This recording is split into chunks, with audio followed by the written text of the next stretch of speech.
bom dia a todos mais uma vez. Estamos aqui já na última palestra, já no último bloco, né, do nosso simpósio. E na organização a gente pensou numa coisa que fosse finalizar, né? Então vamos entender isso aqui como um ringue. Eu sou o juiz principal. Nós vamos ter a Ana Maria e o Charles como os moderadores, caso haja empate nos debates.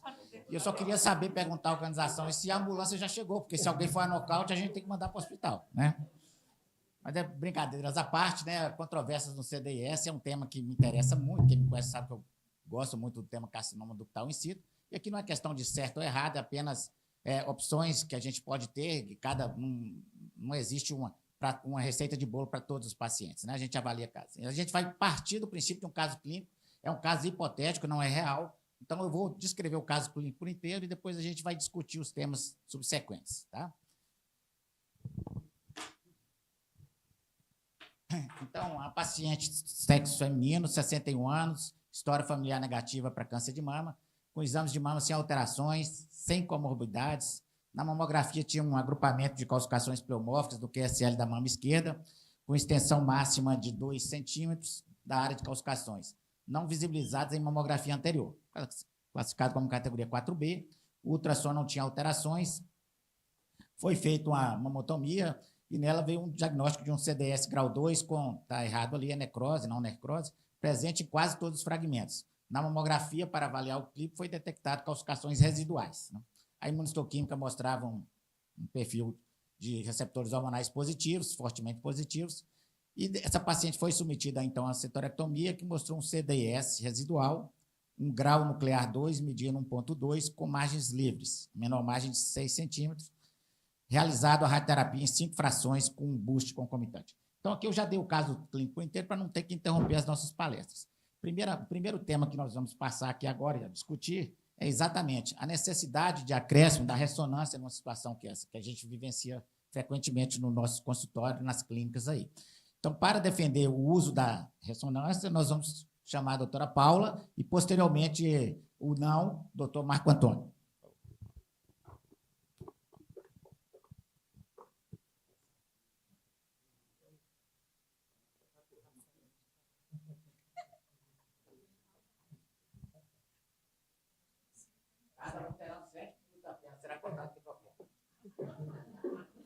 Bom dia a todos, gente. Em primeiro lugar, para mim é uma honra grande estar aqui, né? E uma alegria também de ter esse espaço para defender um pouquinho o uso da ressonância. Na verdade, são quatro os pilares, né, que endossam a indicação da ressonância magnética na avaliação pré-operatória do CDIS. O primeiro deles seria a identificação do componente não calcificado, garantindo precisão na avaliação da extensão. E o componente não calcificado, nós vamos ver a seguir que ele tem um grande potencial, né, de ser uma doença invasiva e não diagnosticada. Então, ele realmente é um componente muito importante de ser detectado. O segundo pilar seria a identificação, então, de uma doença invasiva oculta.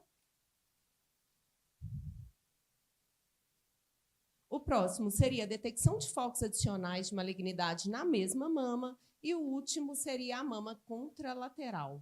Está meio fraco.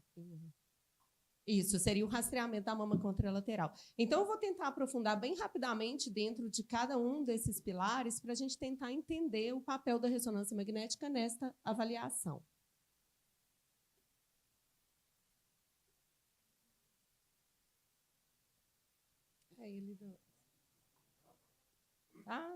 Para frente. Então, o primeiro seria a identificação do componente não calcificado. A gente já sabe que a ressonância magnética é a modalidade mais sensível para a avaliação do CDIS e a que tem também a maior acurácia na avaliação da extensão. É a modalidade de imagem que melhor concorda entre a medida na imagem e a medida patológica. Aqui embaixo eu coloquei a tabela de sensibilidade. Então, não só para o CDIS de alto grau, mas também no CDIS de baixo grau, mas no alto grau isso é muito significativo. A ressonância magnética tem uma sensibilidade de 98% e a mamografia tem uma sensibilidade de 52%. Por que exatamente que isso acontece? Por que a mamografia falha em detectar o CDIS clinicamente relevante, que é o alto grau? Porque a detecção mamográfica ela é baseada na presença de calcificações, e essas calcificações elas são causadas pela necrose decorrente da hipóxia. O suprimento de oxigênio do CDIS, a gente já sabe que ele ocorre por aumento da permeabilidade da membrana basal. Ou seja, a gente não tem dentro do CDIS, dentro do ducto, neoformação vascular. Então, a protease ela aumenta a permeabilidade da membrana basal e isso possibilita também a chegada do nosso realce, do nosso gadolínio lá na ressonância e faz com que a lesão se realce. Mas essas lesões de alto grau, que aparecem na ressonância, elas são mais bem-sucedidas em manter a sua homeostase metabólica. Ou seja, elas fizeram maior permeabilidade da membrana basal, então elas não se calcificaram, porque não houve necrose e hipóxia no centro da lesão. Então, essas lesões são as lesões que têm o potencial de invadir. Eu coloquei aqui embaixo para vocês verem que seria a membrana basal ali, com o aumento da permeabilidade, é o primeiro passo para a invasão. Então, quanto mais bem-sucedida a lesão for em manter a sua homeostase metabólica, menos ela vai calcificar, menos ela vai aparecer na mamografia e maior o seu potencial de progressão. Em relação aos focos adicionais na mesma mama e na mama contralateral, eu não vou entrar em detalhe em todos os estudos que eu coloquei aqui, mas é cerca de 6% de detecção de carcinoma adicional. O falso positivo era um problema lá atrás, quando a gente pega uma revisão sistemática, que é esse primeiro, né, uma meta-análise de 2012, a gente via muito falso positivo. A hora que isso melhorou um pouco o campo magnético, acima ou igual 1,5 Tesla, a gente já reduz bastante esses falsos positivos. E hoje a gente praticamente não se usa mais a ressonância magnética com menos de 1,5 Tesla, tá? Então, seguindo aqui, eu vou passar um caso clínico, esse é real, tá? Mas é bem rapidinho. É uma mamografia, um paciente de 42 anos em rastreamento, uma mamografia categoria 1, eu não tenho as imagens da mamografia porque ela é de serviço externo, mas a gente pode observar ali que é um DR e não foi vista nem calcificação para confundir a gente. E no ultrassom, a única coisa que ela tinha era esse nódulozinho pequenininho aí, mais arredondado, né? 4 milímetros, um nódulo hipoecóico. O que veio na biópsia dele? Era um carcinoma ductal in situ, grau 3. Eu tenho também a imunistoquímica dele aqui, era um HER2 positivo. E a ressonância magnética? Isso aqui é a ressonância magnética que a gente usa hoje, a sequência ultrafast, que ela acontece no primeiro minuto, antes mesmo da gente começar. O contraste entrou, a gente começa a cortar. Então, a hora que você vê essa imagem, o contraste não chegou ainda nem na aorta, ele está ali no tronco da artéria pulmonar, nas artérias pulmonares principais. Isso tudo acontece em 1 minuto, tá? Então, aqui ele acabou de chegar na aorta, e aqui a gente já começa a perceber que a mama direita realça coisa diferente da mama esquerda. Aí fica a minha pergunta, qual cirurgião aqui ficaria tranquilo em retirar somente aquele lesão de 4 milímetros? Qual paciente aqui ficaria tranquilo em ter na mama retirado somente a lesão de 4 milímetros? Então, eu imagino que todo mundo ia querer investigar o que está acontecendo com essa mama. Então, aqui eu quero mostrar para vocês que a ressonância magnética usada lá nos nossos estudos randomizados de 2010, 2011, era um exame completamente diferente da ressonância magnética de hoje. Essa é um MIP ultrafast, acontece antes do primeiro minuto. Olha a diferença da mama direita para a mama esquerda, nessa paciente que tinha somente uma lesão de 4 milímetros. A seguir, a gente está no 1 minuto, a gente já não vê tão bem, e com 5 minutos, o realce de fundo do parênquima já tampou tudo, a gente não conseguiria ver. O realce de fundo do parênquima, na verdade, é o maior vilão da detecção da ressonância magnética aí, porque ele mistura tudo ali, a mama fisiologicamente realce e a gente já não consegue ver mais nada. Então, hoje, a gente está aprimorando a ressonância de uma forma onde a gente consiga ver a lesão antes de ver o realce de fundo do parênquima. Mas, quando você vê uma lesão desse tamanho, você imagina que uma lesão que não tem neoangiogênese não captaria tão rápido, não realçaria tão rápido pelo meio de contraste. Então, nessa lesão, pode haver algum carcinoma, algum componente invasor que não foi detectado. Eu coloquei a imagem no sagital ali acima para todo mundo ver que é um padrão segmentar que vai até o mamilo e que lá no ultrassom era só um nódulo de 4 milímetros, o que foi detectado. E esse padrão segmentar é o padrão mais característico mesmo do CDIS. Tá? Então, diante disso, todas as informações que eu passei até aqui, estamos em paz. Todos concordam, a evidência científica ela é muito robusta. Né? Então, por que, na verdade, isso ainda não se traduz em melhor desfecho cirúrgico? São as falhas no delineamento dos nossos ensaios clínicos. Então, todos os estudos que a gente tem, que são coortes retrospectivos, têm um viés que é comum a todos eles, que são os vieses de encaminhamento para RM. As pacientes que estão no grupo RM são as pacientes jovens, com CDIS extenso, de alto grau. Então, são pacientes que, por si só, já têm um prognóstico pior. E aí, sim, a gente tem alguns ensaios randomizados, ao todo são 4. Né? Desde o COMIS, que foi o primeiro, são 4 ensaios randomizados. Todos eles não incorporam padrões de qualidade na ressonância magnética, eles falham nos padrões de qualidade da ressonância. Então, existe uma dificuldade de controlar algumas variáveis, que seria a experiência do radiologista, um dos maiores problemas do COMIS, a habilidade do cirurgião. Os estudos anteriores também desconsideram a preferência da paciente e do cirurgião diante de um resultado da ressonância, como eu mostrei no caso anterior. Você pega uma ressonância que a mama está toda comprometida, a paciente também tem sua preferência por uma cirurgia ou outra. E, além disso, um dos maiores problemas dos estudos é a ausência de biópsia dos achados suspeitos. Para a gente otimizar o papel da ressonância, a gente deveria investigar os achados suspeitos na ressonância, a indisponibilidade das biópsias guiadas por ressonância e também a indisponibilidade da marcação pré-cirúrgica guiada por ressonância, impedindo uma abordagem cirúrgica ideal. Esses são o problema de delineamento de todos os nossos estudos. O meu tempo aqui já esgotou, mas eu vou só mostrar rapidamente aqui, que são 4 os nossos estudos randomizados controlados. O COMIS é esse que eu já falei, o maior problema que ele tem, e, na verdade, ele é o único que mostra aumento de mastectomia. Todos os outros não mostram aumento significativo de mastectomia com o uso da ressonância magnética. Então, você tem o COMIS 2010, e a ressonância magnética do COMIS, gente, a ressonância ela foi popularizada nos anos 90. O COMIS é um estudo de 2010, nós estamos em 2025. Então, a ressonância de ontem ela não é a mesma ressonância de hoje. Né? E o último que a gente tem, esses estudos de CDIS, que eles começam já a ajustar as variáveis de encaminhamento, pareamento por score de propensão, eles começam a ter resultados mais favoráveis, né, para o uso da ressonância nesse contexto. As nossas revisões sistemáticas, que são 3, na verdade, uma em 2015, 2021 e a última em 2021, e ela é a única que eu vou citar aqui porque ela tem um resultado realmente muito interessante. Ela ela usa a ferramenta GRADE para estimar a qualidade da evidência científica, e ela percebe que a qualidade da evidência científica é muito baixa, é baixa a muito baixa certeza. Significa que o efeito real pode ser muito diferente do efeito estimado. Então, ela mesma coloca lá em sua conclusão que é necessário realizar ensaios clínicos randomizados de grande porte e com maior rigor metodológico. Minhas conclusões. A ressonância magnética é a modalidade mais precisa na avaliação da extensão do CDIS, com melhor correlação com a medida histopatológica. A mamografia falha em detectar o CDIS clinicamente relevante, que não calcifica por conseguir manter a homeostase metabólica. O avanço tecnológico da RM vem aumentando a acurácia e o potencial de predição de upgrade. A evidência científica quanto ao desfecho é marcada por baixa certeza, desenhos heterogêneos e falta de padronização na técnica da RM.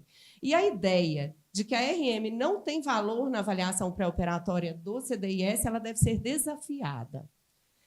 Por fim, vou deixar para vocês aqui, né, um artigo da Christiane Kuhl, que ela convida a gente a sair da caverna para saber a realidade maior do CDIS. Estamos apenas no início da exploração do uso da ressonância magnética no manejo do CDIS. A realidade é aquilo que fomos ensinados a acreditar.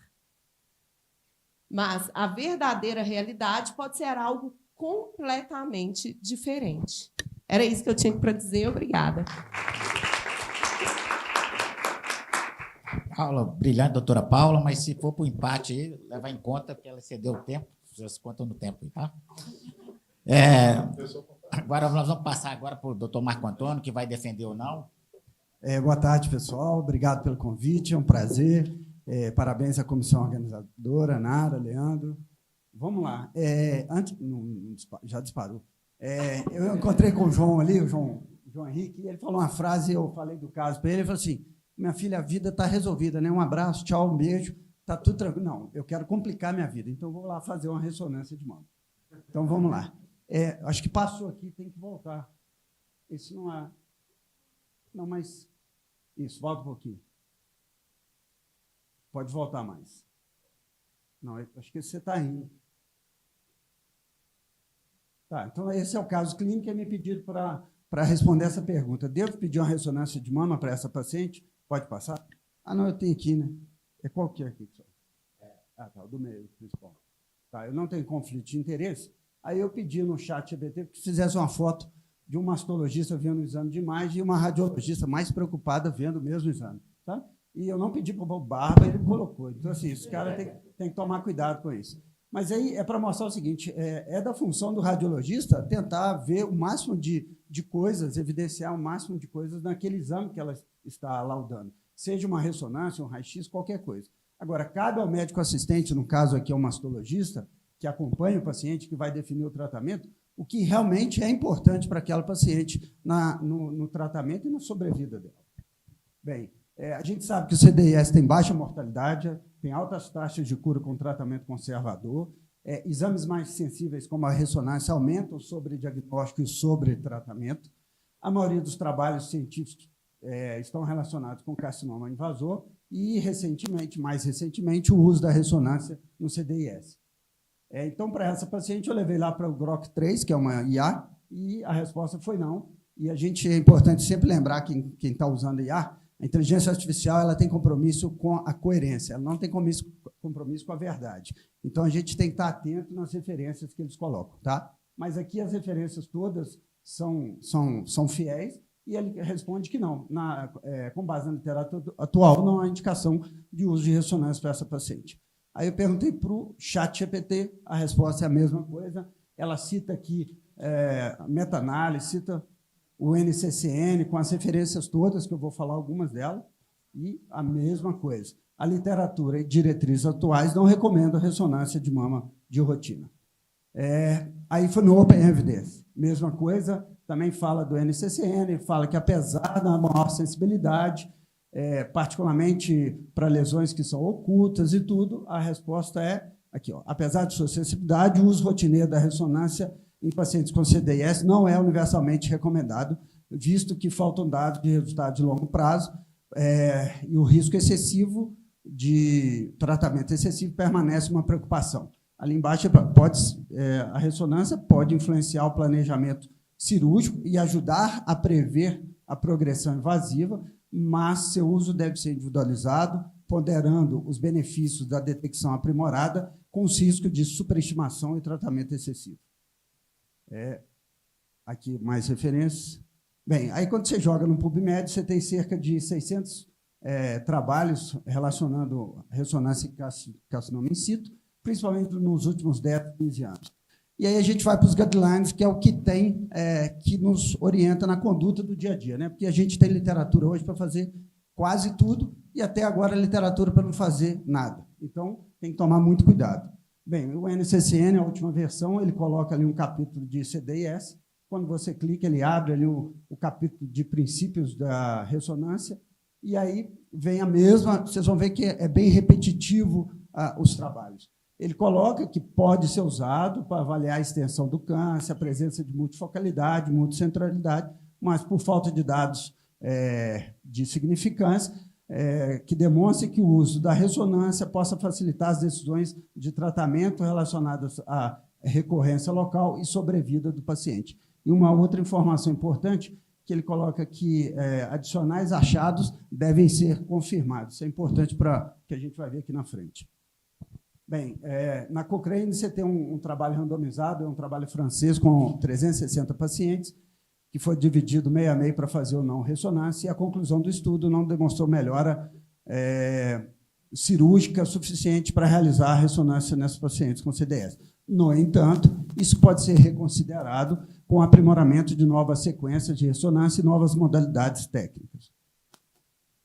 No UpToDate, ele faz um monte de elogios à ressonância do mesmo jeito, multifocalidade, multicentralidade e tal, mas também coloca, no entanto, o uso da ressonância permanece controverso, pois os dados demonstram que a ressonância não melhorou os resultados de sobrevida global, nem de taxa de sucesso da cirurgia e nem reduziu as taxas de recorrência local regional. Além disso, a ressonância pré-operatória da mama pode levar a cirurgias necessárias, como ressecções e mastectomia, e, em alguns casos, atraso do tratamento.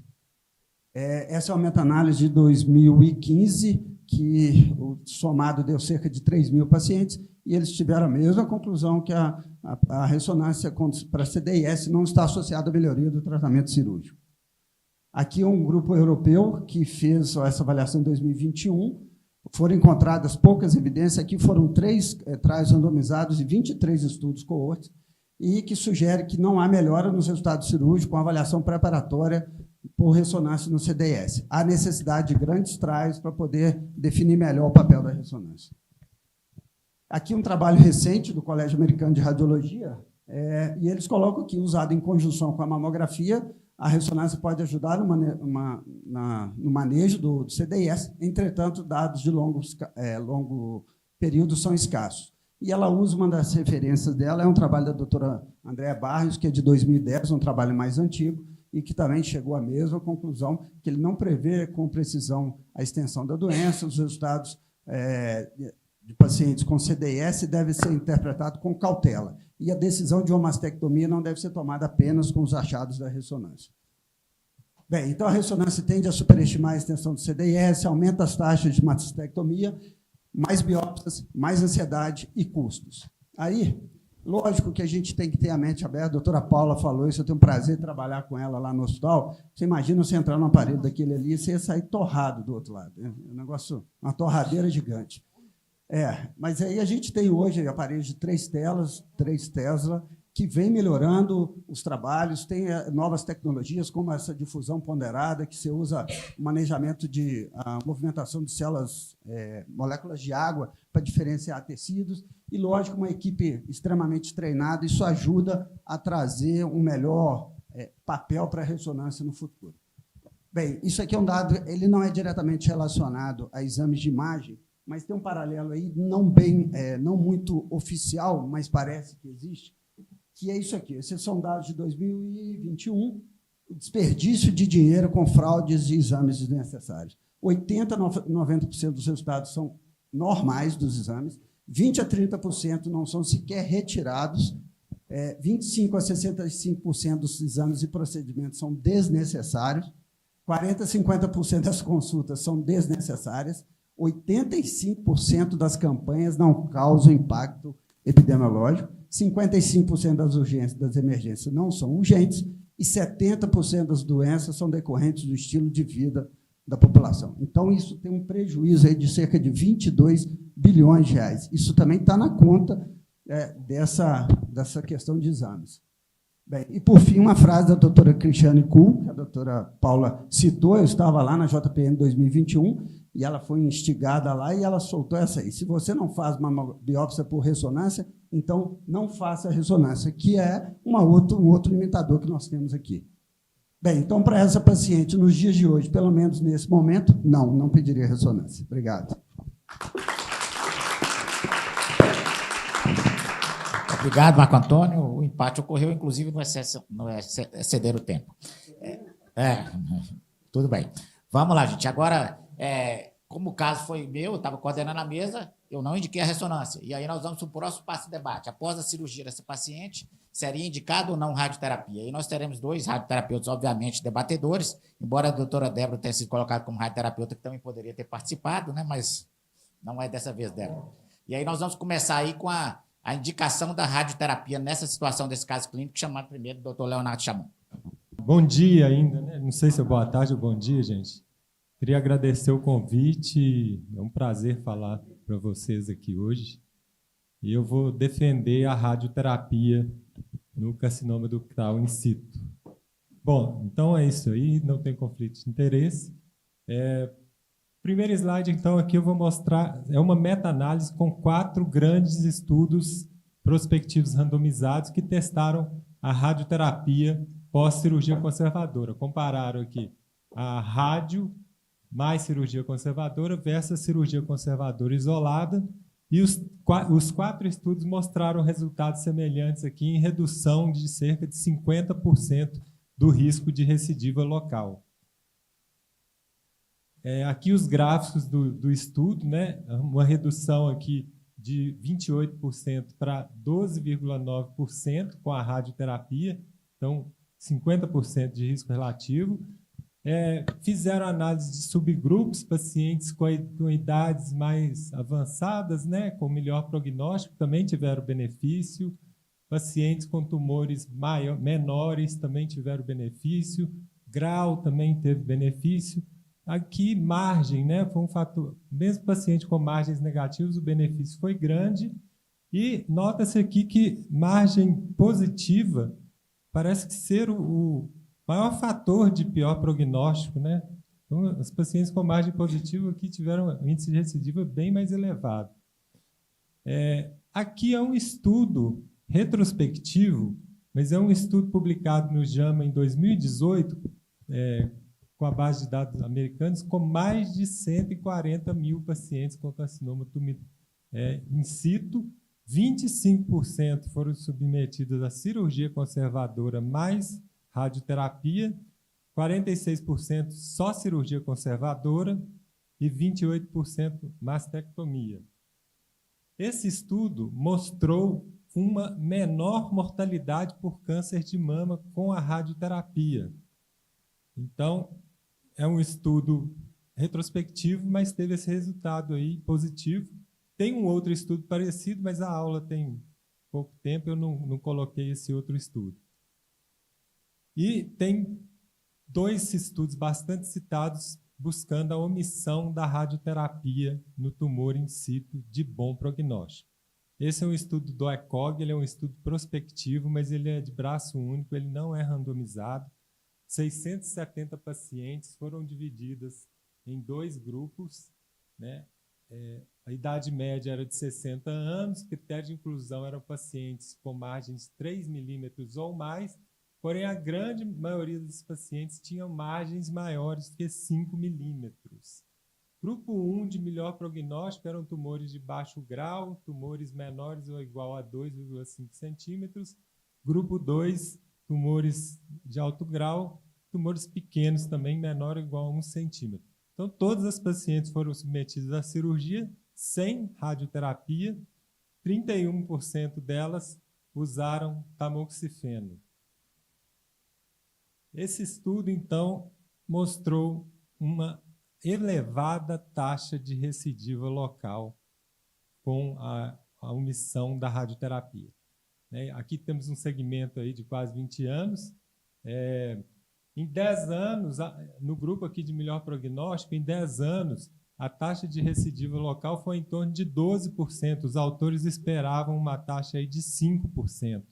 Em 20 anos, 17,8%. Então, uma elevada taxa de recidiva local sem rádio. E tem um estudo, fase 3 do RTOG, é um estudo que incluiu pacientes pacientes de bom prognóstico, né?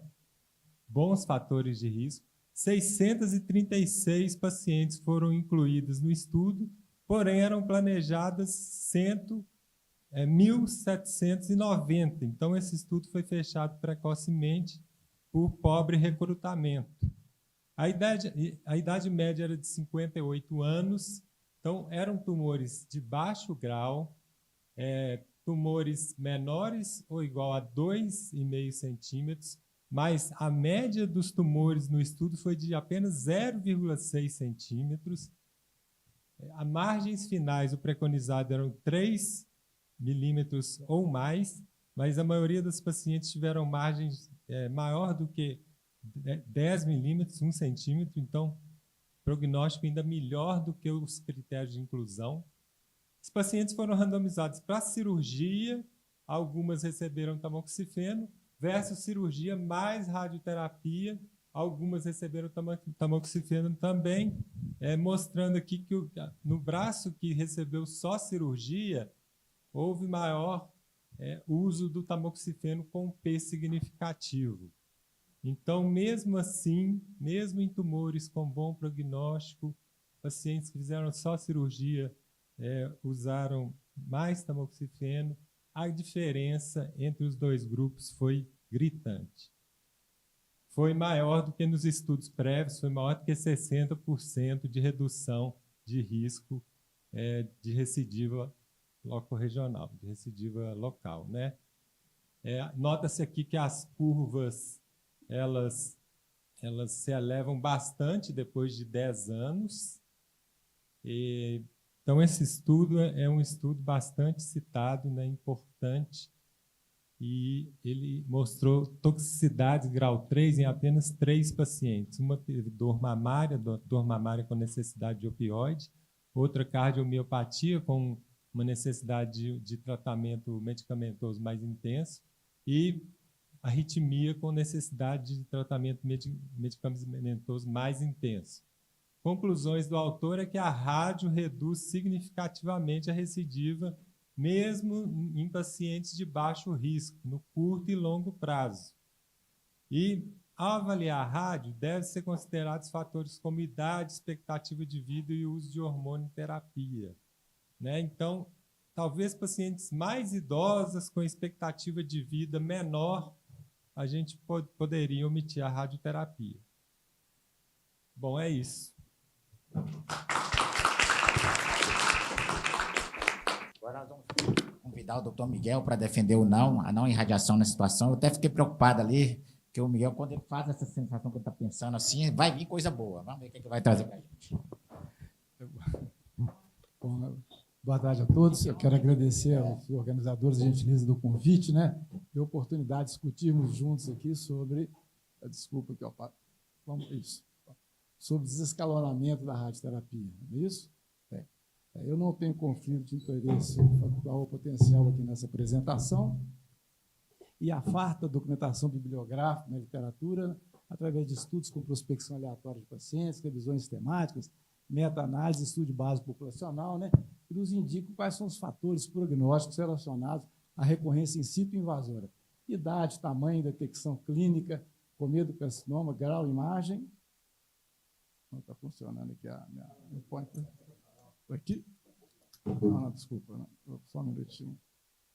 Eu queria, desculpa aqui, queria apontar o ponto que falhou aqui. O ponto é em cima. Mas ele não quis. Pulou muito o slide, desculpa. Então, vamos ver aqui. Eu preciso de sua ajuda aí, porque agora não está desconectado aqui. Pronto, vamos agora. Tentar aqui, não, mas não, porque aqui não tem, portanto, conflito factual potencial, como eu disse. Está pulando, né? Vamos voltar se ele consegue. Vamos aqui, Paulo. Vamos ver aqui. Também agora começou a funcionar. Os fatores prognósticos, como eu disse, são basicamente idade. Você pode contar? É provável. Eu vou pedir que você passe para mim, por favor, pode ser? Obrigado. Então, isso. Não pode voltar, por favor. Ele está pulando sozinho. Pode voltar mais um pouquinho. Isso, aí está ótimo. Então, nós vimos que a farta de bibliografia acerca dos fatores prognósticos, né, que nos indicam quais são as recorrências loco-regionais, invasoras e in situ, próximo. Né? E, a partir desses indicadores, nós temos as construções dos nomogramas e, recentemente, dos testes moleculares, que nos ajudariam a identificar pacientes de elevado risco, nas quais a radioterapia poderia ser benéfica, escolhendo aquelas de baixo risco. Como o Léo Chamon já disse, a radioterapia... Próximo. Não. A radioterapia reduz a 50% a taxa de recorrências in situ invasoras com baixa morbidade. Isso. Esse benefício se estende a todos os graus histológicos sem melhoria da sobrevida. Então, nós temos que aprender isso. Para que serve a radioterapia? Para diminuir em 50% a taxa de recorrência in situ e taxa de recorrência invasora. Próximo. A primeira tentativa de desescalonar a radioterapia se deu no primeiro Breast Center do mundo, né? Covella Breast Care, lá em Van Nuys, em Los Angeles, né? Uma criação de Melvin Silverstein. Van Nuys é um bairro de Los Angeles, que em 1995 definiu 3 grupos de população. De baixo risco, risco intermediário e alto risco, sendo que no risco intermediário a radioterapia deveria ser contemplada. Próximo. O mais popular de todos os nomogramas é o score do Memorial Sloan Kettering University de Nova York, que é o mais utilizado, fácil de ser aplicado online, é o que mais mastologistas e oncologistas do mundo utilizam para informar os pacientes, e depois que você coloca 10 diferentes tipos de opção, ele vai lhe mostrar a probabilidade de recorrência direita a 5 anos e a 10 anos. É um ótimo ferramenta para discutir com a paciente. Próximo. Todas essas duas opções, seja o Vanais ou seja o Memória, têm suas limitações. O primeiro deles é baseado em CL monoinstitucional, de validade extremamente controvertida. Ele geralmente subestima as recidivas, especialmente no baixo risco, e ele só indica a radioterapia se a taxa de recorrência local a 12 anos for superior a 20%, que é considerado muito elevado. Já o Memória, curiosamente, não considera o tamanho do tumor, né? Ele superestima as recidivas e tem um moderado índice de discriminação, um IC de 0,67, quando o ideal seria pelo menos 0,7. Próximo. Nós temos hoje 2 preditores moleculares à nossa disposição, o COTAB-DCS Score e o DCS Sion-RT, né? E é um teste que pode ser realizado e nos auxilia também adicionalmente. O problema dos testes moleculares é que eles alteram as recomendações de radioterapia em 35% das pacientes. Quando a radioterapia não era recomendada, em 35% depois do teste recomenda a radioterapia. E quando a radioterapia era recomendada, ele não recomenda em 46%. Então, ele usa, mesmo utilizando os critérios clínicos, mas a metodologia biomolecular, há uma mudança no perfil desses pacientes. No resumo da obra, há um decréscimo nas indicações de radioterapia em 20% quando se utiliza esses indicadores. Próximo. Essa é uma revisão sistemática, uma meta-análise com 3.400 mulheres, em que esse teste foi aplicado, né? Ele foi considerado adequado, ele previu 26% de eventos com cirurgia exclusiva e 16% invasor, e a radioterapia nesse grupo de alto risco foi benéfica, diminuindo cerca de 50% a taxa de recorrência há 10 anos. E quando o grupo era de baixo risco, o risco de eventos só com cirurgia exclusiva é de 10% há 10 anos e invasor 6%. O corte para indicar a radioterapia em todas essas recomendações é que se a paciente tem até 10% de chance de recidivar em 10 anos, a radioterapia não deve ser empregada. Então, esse é o limite de corte, 10% de 10 anos. Próximo. O Chamon já fez referência a esse trabalho, que é o único trabalho que eu encontrei na literatura, de boa qualificação, que sugere que pacientes de muito baixo, compara pacientes de baixo risco, de muito baixo risco, semelhantes àquela que nós estamos discutindo, em cirurgia exclusiva ou cirurgia e radioterapia. Próximo. Então, o que nós vemos que há 10 anos a taxa de recorrência local com tumorectomia de 9,2 e com radioterapia 1,5, mas que há 15 anos, que é o prazo que nós devemos fixar a nossa análise, aqueles 50% que se aplica. Geralmente, a radioterapia tende a demorar um pouco mais o grupo irradiado a apresentar recorrências invasoras e recorrências in situ. 15 anos parece uma taxa bem satisfatória para que a gente possa avaliar o resultado da rádio. Próximo. Isso é que nós vemos os eventos invasores, segue a mesma lógica, não é isso? Ó. Com 15 anos, a taxa de recorrência invasora nesse grupo de muito bom risco foi reduzida em 50% pela radioterapia. Próximo. Bom, a Sociedade Americana de Radioterapia e a Sociedade Europeia não falam em desescalonar a radioterapia, evitando em grupos de alto risco, mas diminuindo o volume da radiação. À esquerda, nós vemos a radiação tradicional, que é a radiação da mama, com uma dose de reforço do quadrante afetado, mas hoje em dia, em boa parte da paciente, a gente pode omitir esse boost, e omitindo o boost, você diminui a dose na mama e diminui as fibroses, ou simplesmente, em pacientes de muito bom risco, irradiar apenas o quadrante inicialmente afetado, poupando o restante da mama, já que 95% das recorrências se dão no mesmo quadrante inicialmente em que a doença apareceu. Próximo. Bom, e agora vou cuidar de pensar um pouquinho o que as pacientes pensam disso. Os pacientes com carcinoma ductal in situ foram adequadamente orientados pelos seus médicos quando elas são reinquiridas, 1.832 mulheres. Primeiro, o diagnóstico lhes causa grande ansiedade. Elas se dizem muito confusas com a nomenclatura usada pelos médicos. E, às vezes, refere ao carcinoma ductal in situ com apenas células anormais, pré-câncer, câncer não invasivo, sugestivo de câncer, e várias formas distintas de denominação, e 43% ao final dizem não entender claramente o que significa in situ, não conseguem entender. Próximo. A progressão da doença para a doença invasora as preocupa muito e quase um terço delas imagina que esse tumor poderá levá-las ao óbito no futuro. Ou seja, elas superestimam a gravidade do carcinoma ductal in situ, então nós temos que desenvolver uma estratégia de comunicação mais clara que aproxime as pacientes da realidade e permita com que elas participem do processo de decisão com mais certeza. Próximo. Se nós tivermos uma paciente que universalmente é considerada como de baixo risco, acima de 70 anos, como o Léo já disse, com todos os fatores bons, e jogarmos no nomograma do memório, nós vamos ver que com cirurgia exclusiva, há 5 anos ela tem 6% de chance de recorrer e há 10 anos, 9%. Ao realizarmos a radioterapia, essas taxas de recorrência caem pela metade. A gente pode avaliar o que tratamentos adicionais, a rádio, a hormonioterapia ou associação entre ambos, que impacto eles causam no resultado a longo prazo. Próximo. Por isso que é uma arma muito interessante.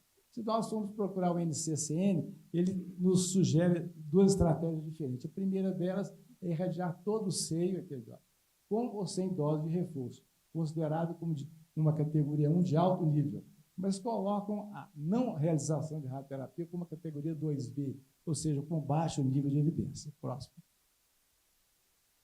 Então, qual que é a dificuldade de desescalonar? Primeiro, ela começa no próprio médico. Nós temos temor de, ao desescalonar, ter um desfecho desfavorável, tememos as consequências legais desse ato, confiamos com certa descrença nos nomogramas, e é uma falta clara de estratégia de comunicação da equipe, que é a não realização da irradiação, precisa de homogeneizarmos a nossa conduta e homogeneizarmos a nossa nomenclatura. Próximo. Temos a incompreensão do paciente, que é bem evidente, e é uma percepção de inequalidade. Os pacientes se sentem intimidados em contrariar o médico, o que limita sua participação, sendo essa atitude um sério obstáculo na comunicação. Próximo. Finalmente, a decisão de descolonar a baixo risco deve ser compartilhada com a paciente sempre que ela deseja participar, considerando-se a idade e a expectativa de vida, como o Léo já disse. Elas têm que ser informadas da taxa de recidiva in situ invasora e questionadas quanto à sua disposição em receber um tratamento de radiação, estrógeno ou ambos. No entanto, essa comunicação será sempre complexa e precisa ser aprimorada, né? E, finalmente, a percepção de risco. Pacientes avaliam o risco e benefício de forma muito diferentes. Um risco aceitável para algumas mulheres pode ser completamente inaceitável para outras. Então, essa é uma situação complexa, né? Eu e o Léo somos defensores do desescalonamento, encontrei na literatura pouca substância para isso, e as pacientes que a gente se refere, sugerindo elas não tratar, elas se sentem muito incomodadas com isso, porque ela percebe o risco do exame muito superior que é na prática e não querem correr, às vezes, nenhum risco da doença voltar.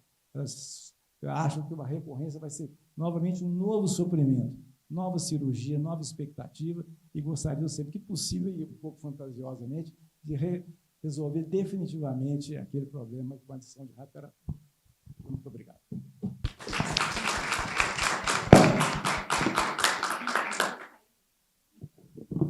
Como o caso, já havia dito antes, foi montado por mim, essa paciente foi irradiada. E agora nós vamos discutir a questão da hormonioterapia. Essa paciente é necessário fazer hormonioterapia, endocrinoterapia, né? E aí nós vamos ter 2 convidados para falar sobre isso. Inicialmente a doutora Débora Balabran, que vai indicar endocrinoterapia, enquanto depois a doutora Carolina Rutkowski, que eu queria ter esse sobrenome, não irá indicar endocrinoterapia. Vou agradecer ao Cristóvão pelo convite, começar falando que ele me convidou para dar aula antes de mostrar o caso, e eu vou falar algumas coisas parecidas com o do Miguel, mas eu garanto que eu não tive acesso à aula dele antes de começar. E também lembrar que assim, a gente fica na dúvida se a pessoa coloca a gente numa saia justa dessa, se ela é amiga, não sei. Mas vamos lá. Bom, primeiras perguntas que eu tenho nesse caso é que no carcinoma ductal in situ, a gente precisa tentar entender um pouco da história natural dele e saber, dado que a paciente tem um diagnóstico de carcinoma ductal in situ, qual que é a chance dela ter uma recidiva in situ ou invasora, e considerando essa chance, qual que é o benefício de qualquer um dos tratamentos adjuvantes que a gente vai escolher. A gente tem os fatores prognósticos, que já foram falados aqui, então a gente sabe que a idade é importante, a história familiar, se a apresentação da doença é sintomática ou não, o acometimento de margens, tamanho, grau, etc. E a gente sabe que o tratamento tem um impacto muito grande nessas recidivas. Por isso, a gente tenta combinar em modelos de prognóstico, que o Miguel já mostrou aqui os dois que eu vou mostrar. Um é o de Van Nuys, né, que o Cristóvão, inclusive, gosta muito. Ele faz os residentes saberem Van Nuys de cor. Não sei se ele continua fazendo isso. Não, não faz. Mas, assim, para vocês verem que já tem um tempo que eu terminei a residência. Mas o que foi mais importante no modelo do Van Nuys? O que teve mais impacto? Porque é importante a gente quantificar cada um dos fatores. Então, a gente teve, principalmente, o acometimento das margens, sendo que o grau, a idade da paciente tiveram impacto menor. E a radioterapia aqui, como já foi mostrado, diminuindo em 50%, um pouco mais, a recidiva. No caso da paciente, ela teve um Van Nuys de 7, então ela estaria nessa curva aqui intermediária de sobrevida. Bom, o outro modelo que foi mostrado, que é o do MS-KCC, também é a mesma coisa. A margem tem um impacto muito grande na diferença de recidiva. Desculpa, não é a margem que eu estou mostrando, não. Aqui eu estou mostrando os tratamentos, que tiveram um impacto muito grande na recidiva. Enfim. E, no caso da paciente, também jogando nesse modelo, se a gente não fizer adjuvância, 15% delas vão ter um evento de recidiva, seja ela in situ ou invasora, em 10 anos. Se a gente fizer só hormonioterapia, vai diminuir para 7% as recidivas. Só a radioterapia, 6%. E se ela fizer os dois, ela cai nessa faixa de 3% de risco. Qual que é o problema? Esses modelos têm muito pouca acurácia quando a gente tenta usar eles para a população que não é a população do estudo, ou seja, eles têm baixa reprodutibilidade. Por outro lado, a gente tem também algumas assinaturas moleculares, como o Oncotype, mas que foi validado na população do ECOG, que foi mostrado aqui, que era uma população de menor risco, onde eles queriam estudar a omissão da radioterapia. Tem novos modelos moleculares, aqui eu coloquei um que foi publicado em 2022, que parece que vão funcionar bem, porque ele leva em conta não só as características do tumor, mas também do microambiente tumoral, que é uma coisa que está crescendo em importância. Mas a gente não tem isso a nível comercial ainda aqui. Bom, aí em relação aos estudos de tratamento, a gente tem o NSABP V24, que eu acho que é o mais antigo que estudou o tamoxifeno comparado com placebo em pacientes com carcinoma in situ, e que deu um benefício de diminuição relativa do risco de 42%, naquelas com receptor hormonal positivo. A primeira análise dele foi com todas as pacientes, inclusive as receptores negativos. Depois foi feita uma revisão pelo Aured em 2012. Também temos o UKNZ, que usou o tamoxifeno, não tinha placebo, tá? Mas tinha um grupo com tamoxifeno e era um desenho mais complexo, fatorial, então poderia fazer radioterapia ou não, e tamoxifeno ou não. Que também mostrou uma diminuição de risco de 22%, mas que não foi positiva para as lesões invasoras naquelas pacientes que fizeram a radioterapia. Além disso, a gente tem os estudos de inibidor de aromatase, só que os dois mais conhecidos, né, que são o IBIS-2 e o B35, não tem o braço controle, né? Como já sabia-se do benefício do tamoxifeno, a comparação foi com o tamoxifeno. E aí, para o IBIS-2, o braço dele, que era exclusivo do CDIS, o desfecho foi semelhante, e para o NSABP foi um pouquinho melhor o ganho de sobrevida para o anastrozol. Bom, aí o que a gente tem de risco? A Carol vai quantificar os riscos na aula dela eu vi. Para o tamoxifeno, a gente tem eventos tromboembólicos, câncer de endométrio, fogacho e catarata são os principais. E para os inibidores de aromatase, a gente tem como queixa principal os sintomas musculoesqueléticos, osteoporose e fraturas. Por outro lado, de benefício, a gente tem diminuição de recidiva, seja ela in situ ou invasora, prevenção do câncer na outra mama, que às vezes até tem um impacto maior do que da recidiva, e diminuição de cefaleia. Isso era uma coisa que eu aprendi estudando esses estudos de novo. Bom, Aí tem a questão de não ter ganho de sobrevida global nesses estudos, né? Mas tem estudos populacionais que pegaram cortes maiores, que sugerem que, a longo prazo, a gente pode, sim, ter um ganho de sobrevida global em algumas pacientes. O que tem diferente? Que esses estudos são maiores e o tempo de acompanhamento é mais longo também. E, além desses estudos, o mais recente que a gente tem é o tamoxifeno em 5 miligramas durante 3 anos ou 10 miligramas em dias alternados. O que ele teve de vantagem? Ele teve um perfil de efeitos colaterais menor. A gente poderia questionar a história da dose, mas ele mostra uns estudos que provam que, tipo assim, a droga seria biologicamente eficaz, tá? Também nessa dose para o carcinoma em si. Ainda teve um caso de câncer de endométrio. E o que teve de NNT, de número necessário para a gente ter um benefício? De 14, e ele argumenta que para ter um efeito colateral assim, que ele considerou importante, foram 218 pacientes. Ainda aumentou um pouquinho o fogacho, mas ele tenta de várias formas lá mostrar que esse aumento não foi tão importante.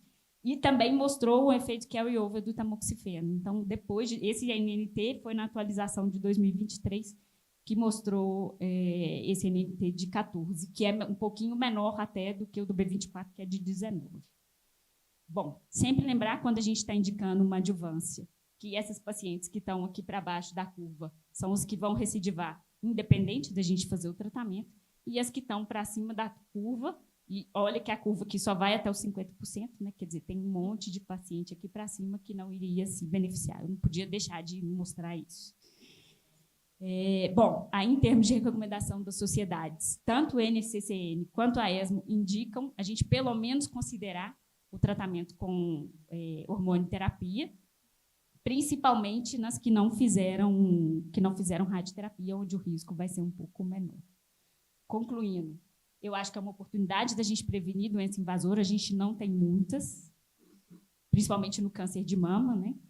A gente precisa assumir que a gente não sabe quais são as pacientes que vão recidivar e precisa comunicar isso com as pacientes. A gente tem todas as dificuldades que o Miguel falou, mas eu acho que é uma coisa que tem que ser estudada e conversada dentro do possível. O Babytan, né, que são os 5 miligramas de tamoxifeno, me parece um esquema interessante e com um perfil de risco menor do que os outros esquemas. E, por fim, eu acho que a gente precisa também estar disposto para rever o caminho. Então, às vezes, a gente começou e a paciente teve um perfil de efeitos colaterais muito ruim, ou ela apareceu com outras comorbidades, que talvez a gente ache que o desfecho não vai ser tão importante, a gente precisa rever e suspender o tratamento. É isso. Obrigada.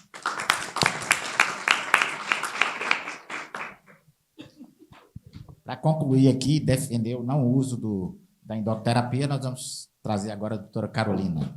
Boa tarde a todos. Primeiro, queria agradecer aqui a Nara, o Leandro, o Cristóvão. Cristóvão, não sei se eu vou agradecer, não, né? Porque me deu essa missão difícil. Mas muito obrigada aí pelo convite. Vamos lá. Eu não tenho conflito de interesse para essa apresentação, mas eu queria começar dizendo que seria mentira se eu dissesse que eu sou a médica que não indica tamoxifeno para nenhum in situ. Eu preciso começar dizendo isso. Mas a verdade é que, em medicina, one size fits all não serve. E é para isso que é importante a gente discutir em mesas assim, que a gente feche o caso da paciente e permite que a gente faça ponderações, como nós estamos fazendo aqui, sem terminar a aula dizendo que nós temos que individualizar os casos. Eu tive liberdade poética para dar cara para a nossa paciente. Eu procurei uma paciente de 61 anos, que ninguém ia dizer que eu estava contraindicando tamoxifeno para ela, porque ela era cheia de comorbidades e não ia compensar, tratar. Então, a Sandra está aí, cheia de saúde, operada brilhantemente pelo Dr. Cristóvão, e chegou para mim, para eu dizer para ela e convencê-la que eu não vou fazer tamoxifeno. E eu tenho decisões difíceis pela frente, e especialmente porque em medicina, em oncologia especialmente, não tratar é sempre mais difícil do que tratar, né? A doença amedronta, é difícil explicar para a paciente a diferença de um in situ, de uma doença invasora, especialmente. Elas chegam no nosso consultório querendo tirar as 2 mamas e fazer tudo que ela puder fazer para nunca mais ter que passar por isso. Então, a gente gasta muita saliva e muito argumento para explicar. E é nosso papel esse. Porque se fazer medicina baseada em evidência é fazer o melhor uso da melhor evidência disponível, o uso mais judicioso, o uso mais balanceado, frequentemente a gente fica aí olhando para um grande labirinto e pensando qual que é a melhor saída para cada uma daquelas pacientes que está na nossa frente. Então, como é que eu raciocino isso, né? Toda vez que a gente define um tratamento, eu preciso olhar para a paciente e pensar qual que é meu objetivo na hora de indicar ou não indicar um tratamento. Na hora que eu estou falando de quimioprofilaxia após um diagnóstico de carcinoma in situ, eu sei que eu não vou aumentar a sobrevida dela com isso. E eu preciso dizer isso para ela. Eu preciso dizer que ela está curada com o tratamento local, que essa doença dela não faz recidiva à distância. Eu também sei que eu não vou melhorar a qualidade de vida de ninguém dando tamoxifeno para ela. Então, meu objetivo é diminuir o carcinoma ductal in situ invasor na mama ípse e na mama contralateral. Então, eu preciso ponderar os benefícios e os riscos individuais dessa paciente. Os dados a gente conhece, a Débora trouxe, então temos os 2 grandes estudos clássicos aí dizendo que o uso de tamoxifeno diminui carcinoma ductal in situ invasor nas 2 mamas. Depois o IBS e o NSBP, os principais, trazendo aí para a gente a anastrozol como uma opção. E mais recentemente o TAN-01, nos dizendo que diminuir a dose, diminuir o tempo, parece ter um benefício equivalente. Essa é a meta-análise da Cochrane. Na hora que a gente olha para ela, a gente pensa, poxa, eu vou dar tamoxifeno para essa paciente, eu vou diminuir de 25% a 50% o risco dela ter câncer. É fácil, né? Convencer qualquer um com esse número. Mas a gente vai olhar com uma lupa melhor para esses números. Então, essa é a tabela. A meta-análise da Cochrane avaliou basicamente os 2 grandes estudos, o UKNZ e o NSBP B24, e essa é a tabela do UKNZ. Ele permitiu pacientes não serem irradiadas, mas como o Cristóvão já me disse que ela fez radioterapia, eu me permito comparar aqui e ver que o meu ganho absoluto máximo com essa paciente, tendo em vista que ela já fez radioterapia, se eu der tamoxifeno para ela, é 2%. Na hora que eu olho os dados do NSBP B24, a mesma coisa. Né? Na hora que eu comparo, ele fez radioterapia para os 2 braços, o estudo que avaliou radioterapia foi o B17, eu vejo também que meu ganho absoluto máximo é de 2,5%. E aí, eu preciso traduzir esses números. Quantas pacientes eu preciso tratar para beneficiar uma? E o meu NNT vai de 47 a 93. É, de fato, muita gente que preciso tratar para beneficiar em nova doença na mama, contralateral e ipsilateral. Não estou falando de ganho de sobrevida global. Mas, ok, isso a gente já discutiu. Vamos voltar para a Sandra. Qual que é o tamanho do risco real da Sandra? E qual que é o custo dessa terapia endócrina para ela? Trouxe essa série de 3.000 casos, e o objetivo aqui nem é discutir o número, é só lembrar que mesmo a Sandra sendo uma mulher cheia de saúde, só pelo fato dela já ter 60 anos, o risco dela é muito menor do que de pacientes mais jovens. E o custo pessoal de fazer o uso dessa terapia? Esse a gente conhece bem, né? A gente usa tamoxifeno, a gente usa anastrozol no nosso dia a dia, e a gente sabe que em maior ou menor grau essas pacientes vão ter efeitos colaterais. Elas vão ter sintomas vasomotores, elas vão ter secura vaginal, elas podem ter artralgia, elas podem ter dislipidemia, e eu não quero aqui demonizar, porque de fato a gente sabe, isso é uma conversa que eu tenho muito com as pacientes, que são 2 grupos, né? Vai ter aquela paciente que vai gabaritar a bula, mas tem umas pacientes que, de fato, vão mais suave, com hormonoterapia, e tem um perfil mais tranquilo de efeito colateral, isso deve ser levado em consideração. Câncer de endométrio e eventos tromboembólicos estão aqui nos nossos eventos graves, que eu também não quero ser a pessoa que diz que eu não faço porque eu vou matar ela de câncer de endométrio, a gente sabe que é raro, né? E que a gente cura, mas a gente precisa lembrar que o risco é quase triplicado aí dessas 2 patologias. E aí a Débora vai dizer, vou fazer tamoxifeno em dose reduzida, e ela vai me apertar. Vai me apertar porque, de fato, o estudo do BabyTam mostrou que não houve aumento de eventos graves, mas houve aumento de sintomas vasomotores. Isso, de fato, todos nós sabemos o quanto impacta na qualidade de vida das nossas pacientes. Mas aqui eu queria discutir um outro ponto que a gente discute pouco, que é a sensação de estar em tratamento. É muito diferente a paciente que você atende após cirurgia e radioterapia e diz, você está curada. Volta aqui periodicamente, porque você tem 2 mamas e eu preciso cuidar de você, da paciente que eu digo, nós vamos tomar um remédio para prevenir recidiva, nós vamos monitorar efeito colateral. O peso que essa doença tem na vida da paciente é definitivamente diferente. Eu acho que a gente precisa falar sobre isso. Então, vamos equilibrar os números. De um lado, eu tenho meu benefício, né, de 2%, arredondando, de diminuição de risco de carcinoma ductal in situ invasor. Do outro lado, eu tenho os meus riscos de uma paciente aí que vai ficar de 3 a 5 anos em tratamento. Será que compensa envelhecer a Sandra assim? Muito obrigada.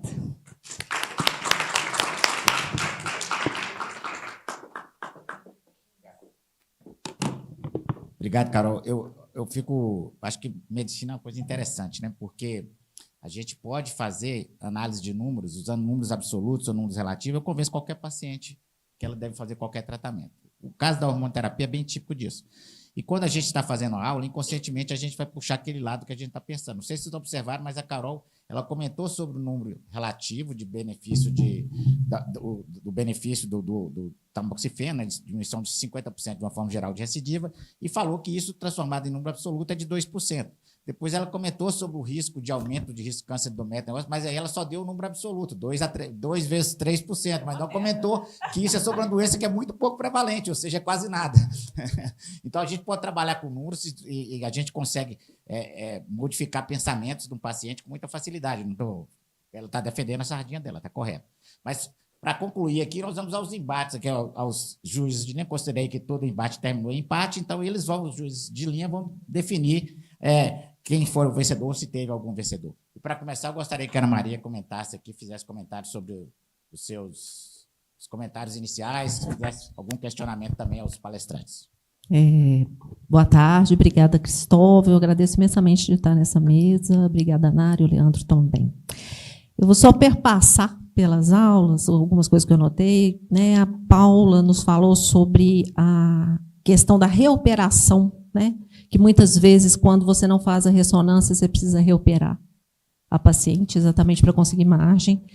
E lembrando aqui a dificuldade do nosso meio para biópsia, guiada por ressonância e agulhamento, foi o que o Marco Antônio nos trouxe.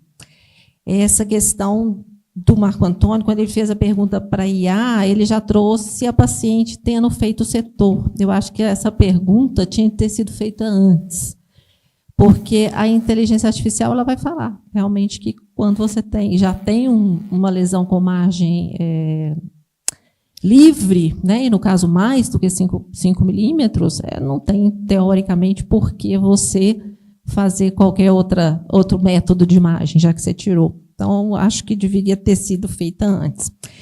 E outra coisa que você trouxe no NCCN, que as pacientes com mama densa e a paciente com menos de 50 anos, está lá no NCCN, que elas deveriam poder fazer a ressonância.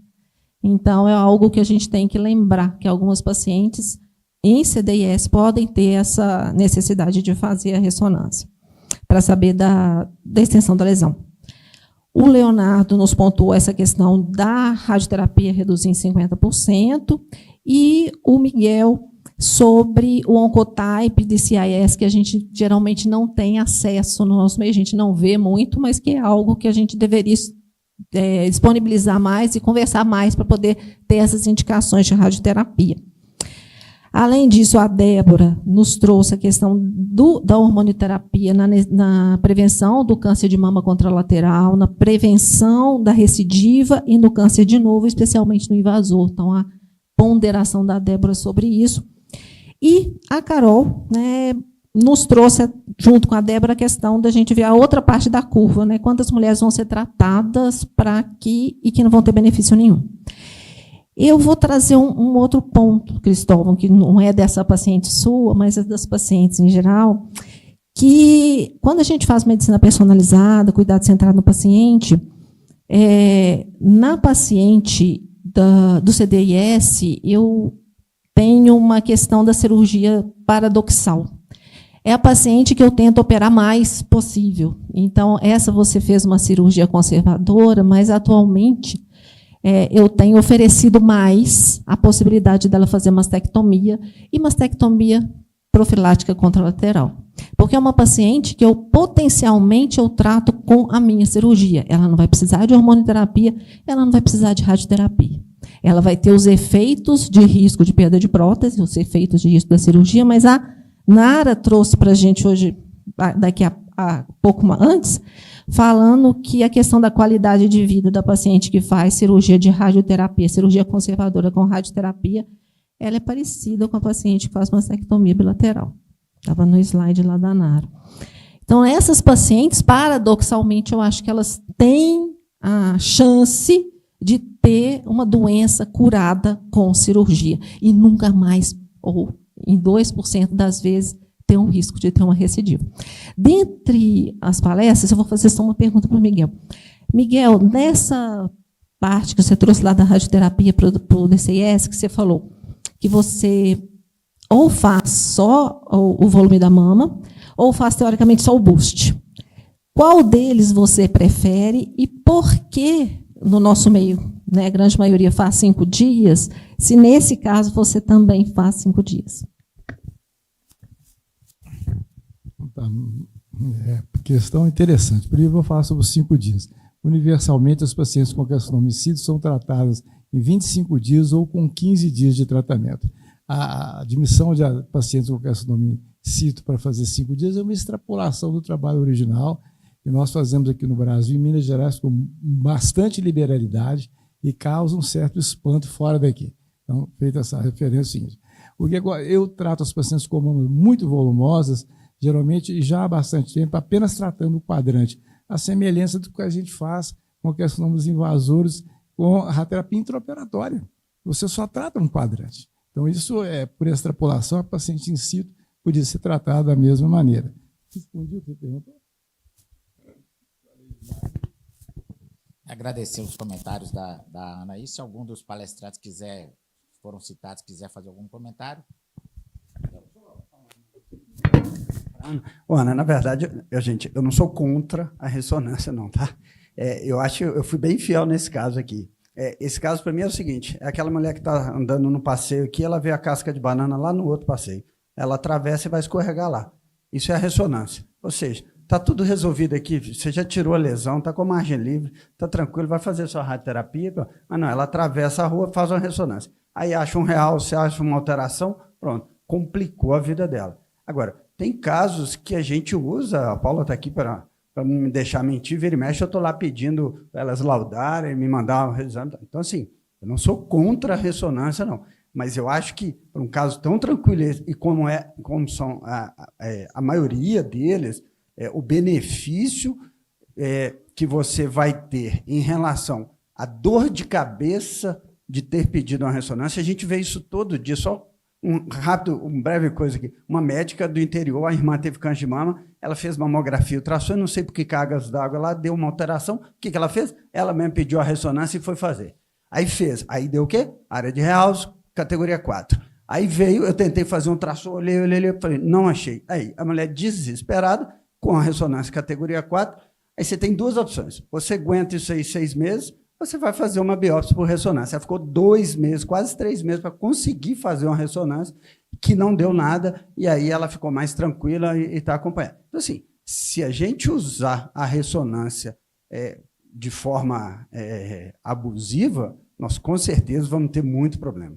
Então, é só deixar.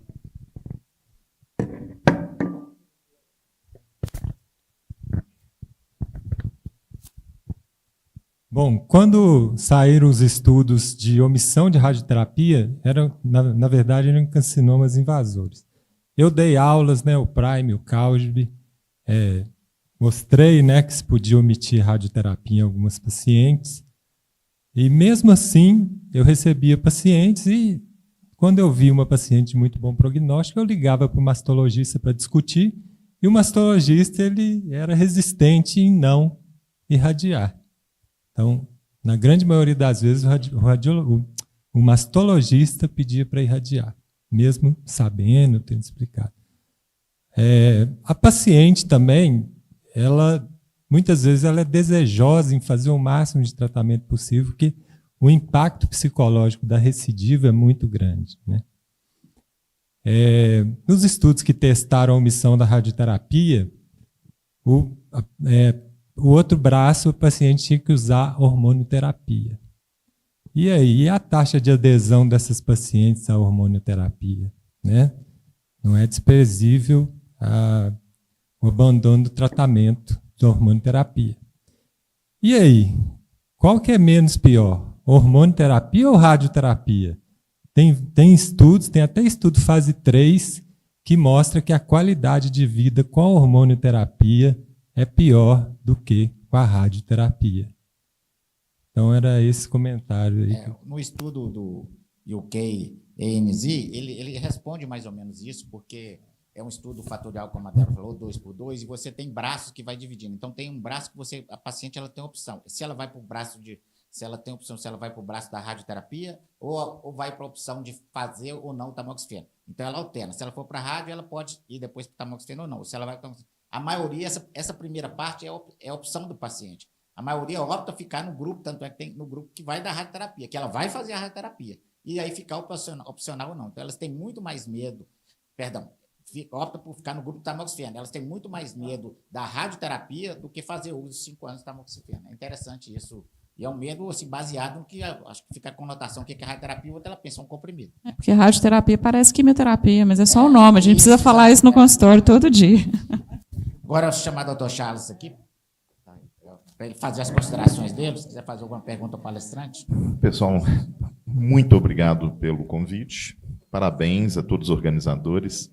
É realmente muito, muito, muito bom, né, participar com vocês aqui nessa manhã, hoje, agora à tarde já, que Cristóvão me fez estudar, e eu disse para ele, olha, eu não vi o caso, não foi sentado, eu não vi o caso, que foi bom, e aí me fez estudar muito mais coisas. Mas, enfim, controvérsia em CDIS parece quase que é um sobrenome, né, dessa história toda. Quando você começa a estudar, você já começa a ver que a gente tem muita dúvida, né, Débora?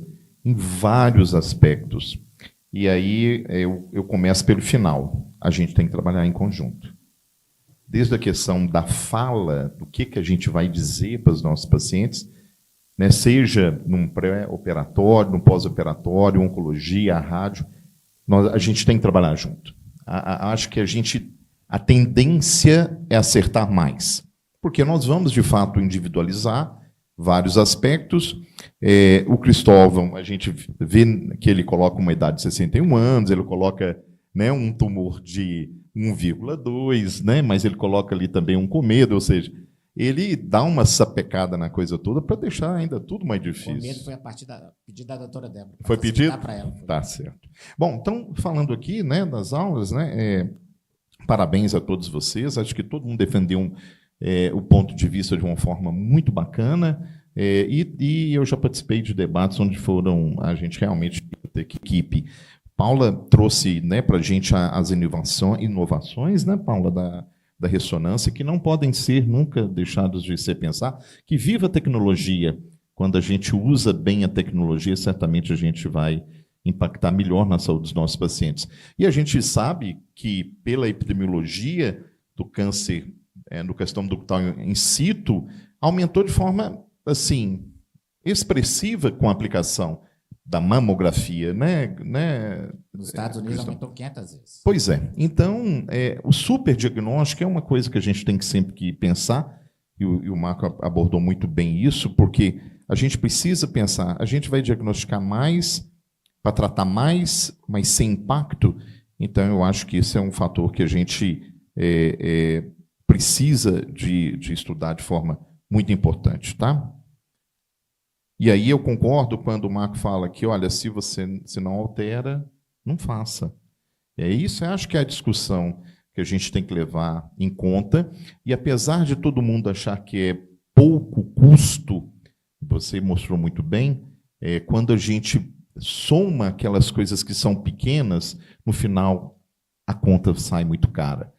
E a gente discutiu aqui hoje, né, e ontem, tecnologias avançadas nos tratamentos do câncer de mama que estão levando à condição de ser impagáveis. Nós estávamos comentando isso agora, né, a casa dos milhões de dólares quando você indica uma terapia que talvez não faça tanta diferença, né, para o paciente. E o Leonardo fala muito bem em relação à questão do risco, né, da redução do risco, de quando você irradia, de fato. A pergunta maior é: para quem? Para quem que a gente indica a radioterapia de verdade para reduzir o risco? Acho que essa é uma pergunta importante e que essa paciente ela fica muito borderline e eu tenderia a alinhar com todos os colegas e ficaria bem confortável, de fato, da gente até não irradiar, tá, Léo? Porque não é desprezível, a gente sabe, os efeitos pós-irradiação, né? A gente tem que lembrar disso. E o Miguel comentou muito bem isso, porque não tem impacto em sobrevida. Mesmo que a gente tente utilizar de alguns nomogramas, o próprio VNPI, que a gente sabe que tem as suas críticas, né, muito sérias, a gente ainda assim vai ter que individualizar muito isso. E me assusta um pouco, né? Eu estava também conversando aqui com o Cristóvão sobre o Oncotype, né, nas doenças invasivas, a gente não tem conseguido fazer para os pacientes com dificuldade de acesso. Por que um remédio ainda é tão caro? Nosso colega fez uma apresentação espetacular, acho que eu já vi 10 apresentações de Oncotype, acho que a melhor que eu já vi foi a de hoje, que foi muito simples, muito objetiva e muito claro quando a gente deve indicar e não indicar. E muito interessante essa questão da gente tentar omitir o boost, né? E, Miguel, você foi cirúrgico nas informações. A gente não tem conversado de forma clara com os nossos pacientes. O pessoal radioterapia quase tem uma crise convulsiva quando você fala que vai lá e vai tomar um banho de luz, né? O paciente vai tomar um banho de luz de radioterapia, né? Pois é, já começa com essas coisas que são realmente difíceis, né? E a gente precisa, de fato, uniformizar. E a Débora falou muito bem, né, em relação à questão da endocrinoterapia, Débora. Eu acho que assim, não tem grande sobrevida, todo mundo fica na dúvida danada. Será que é uma grande oportunidade mesmo para a gente evitar os invasores, né? E eu acho muito interessante o TAN-01. Eu agora atendi duas pacientes, uma com muitos sintomas, que foi até o Henrique falou assim: eu tenho a solução para você. Eu achei muito engraçado o jeito que ela falou, e ela estava partindo um comprimido de 20 miligramas ao meio. Lembrando que nenhum comprimido que não é socado não pode ser partido, né? E aí eu aconselhei, né, ou ela toma 10 em dias alternados, ou poderia tentar manipular, porque a gente sabe que não tem essa apresentação para vender. É oportunidade mesmo, Débora, da gente pensar em reduzir essa doença invasora, né? Principalmente na questão da omissão. E a Carolina mostrou o lado do oncologista. A gente não quer dar remédio o tempo todo, né, Carolina? E acho muito legal isso, porque é mais uma questão de individualizar, porque a gente tem um NNT muito, muito alto, e o tamoxifeno, ele não é uma medicação boazinha. 1968, né, quando ele foi lançado, salvo engano, inicialmente utilizado como contraceptivo, que não deu certo, obviamente, né? E a gente sabe o seguinte: tamoxifeno é igual a endométrio, que é igual a ultrassom do ginecologista, que é igual a estereoscopia. Não podemos esquecer dessa conta nunca quando a gente fala das nossas pacientes com câncer de mama submetidos a esse tratamento. Portanto, assim, ainda continua controverso. Você nem falou de omissão de cirurgia. Não tocou nesse assunto, né? E a gente não vai botar mais fogo, mais lenha nessa fogueira, né, Cristóvão? Mas é incrível que quando você começa a estudar, você vê que na China, em determinado momento, muitas pacientes, quase a metade dos pacientes com carcinoma in situ faziam quimioterapia. E no COMET, 11 fizeram. No COMET, no estudo COMET, 11 fizeram quimioterapia. Aí que a gente fica com o cabelo mais arrepiado ainda. Bom, desculpa se eu fui muito longo. Eu tenho uma única pergunta para todo mundo, quem quiser responder. O Cristóvão também, eu acho que de propósito, ele colocou os receptores hormonais e não colocou o HER2. É só para a gente falar um pouco sobre isso. Tem algum motivo especial, Cristóvão? Uma vez que o painel já vem escrito tudo, né? Eu coloquei o HER porque, desde que o estudo NSVP B43 mostrou que não tem nenhum benefício, não tem papel para o trastuzumab na paciente HER2 positivo in situ, não vi o menor sentido. Eu, inclusive, eu não peço no carcinoma ductal in situ, mas é porque eles vêm em pacote. Vem de painel, vem no pacote, isso. Não mudaria absolutamente nada. Não mudaria nada, é só porque, como eu disse, que eu acabei obrigado mais uma vez, precisando de aprofundar, existem alguns indicadores, a gente busca, né, individualizar um pouco mais, e o ER2, ele de fato, em alguns estudos, ele aumenta a chance mesmo de recidiva, né? E aí talvez pudesse pesar um pouco, talvez, na questão da discussão. A única exclusivamente isso, lembrando que ele aumenta a recidiva só do in situ, né?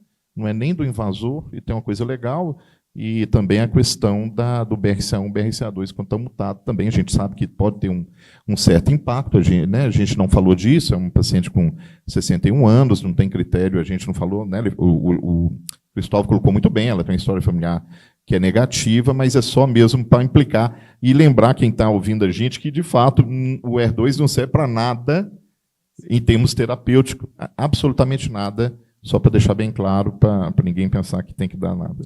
Ok? Obrigado, gente. Gente, Juliana, você vai encerrar? Eu só gostaria de agradecer aqui a todos os palestrantes pelas brilhantes palestras, pelos comentários também da Ana Maria e do Charles. Pessoal, então, obrigado por 1h30 estarmos juntos aqui. Eu gostaria, Cristóvão, que esteve com a gente ao longo desses últimos meses aí nessa organização. É uma alegria, né, ver o sucesso do evento, tanta gente de fora participando e a gente aqui com vocês. Quero agradecer também a AstraZeneca, que sem ela, sem a Novartis, o Hermes Pardini aqui com o Oncotype DX, a For Healing, a Rede Mama, todos, né, foram todos que sem a participação, sem o apoio deles, a gente não conseguia esse evento e muito bom estarmos aqui juntos. Eu queria agradecer vocês de forma muito especial. Foi um evento assim maravilhoso, a gente conseguiu abordar todos os parâmetros em relação ao paciente com câncer de mama, desde o estadio inicial, in situ, até o paciente metastático, desde qualidade de vida, mas procedimento cirúrgico, esvaziamento, quimioterapia, foi muito enriquecedor. Eu queria agradecer também as pessoas que estão online, que são as pessoas que também fazem isso acontecer, mas mais do que isso, os palestrantes que vieram aqui, que assumiram esse desafio e que transformou esse evento num evento tão grandioso. Sabe? Eu queria agradecer muito vocês. E os coordenadores que apostaram nessa ideia junto com a gente. Eu queria só informar que a gente quer que esse grupo permaneça. Então, nós vamos fazer reuniões a cada 2 meses ou mensais com o grupo, de forma que a gente vai transmitir essas reuniões para Minas Gerais inteiro ou para o Brasil inteiro, para que a gente possa levar conhecimento para essas pessoas que não puderam estar presentes aqui. Tá? Então, Cristóvão, ontem foi um dia emocionante com o Alexandre Barra, hoje aqui também com vocês todos. Pessoal, muito obrigado, bom final de semana aí à frente. E anunciando que em novembro, né, a Nova Anel faz também o simpósio de câncer urológico. Então, logo a gente solta as datas certinhas. Estão convidados. Obrigado, pessoal. Bom final de semana a todos.